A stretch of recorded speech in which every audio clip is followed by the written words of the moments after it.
پیش ہے ہندی زبان میں اپڈیٹ۔ सन 2022 का वर्ष भारतीय राज्य आतंकवाद से त्रस्त कश्मीरियों के लिए कोई राहत नहीं लाया था। सन 2022 के एक वर्ष में 214 निर्दोष कश्मीरी भारतीय बुलेटों का निशाना बन गए। 7 कश्मीरी सन 2022 के अंतिम दिसंबर मास में भारतीय बुलेटों का निशाना बने। भारत द्वारा अवैध रूप से अधिकृत जम्मू कश्मीर में गत 33 वर्षों में भारतीय राज्य आतंकवाद में 96,163 व्यक्तियों की जन क्षति हुई। भारत द्वारा अवैध रूप से अधिकृत जम्मू कश्मीर में इन हत्याओं का लक्ष्य कश्मीरियों को मनोवैज्ञानिक रूप से भयभीत करना है।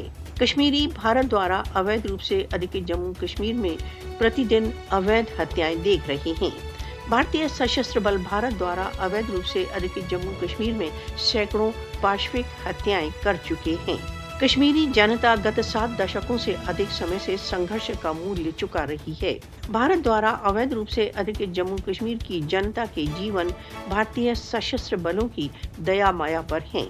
भारत द्वारा अवैध रूप से अधिकृत जम्मू कश्मीर की जनता पर अत्याचार के सभी रिकॉर्ड तोड़ डाले हैं।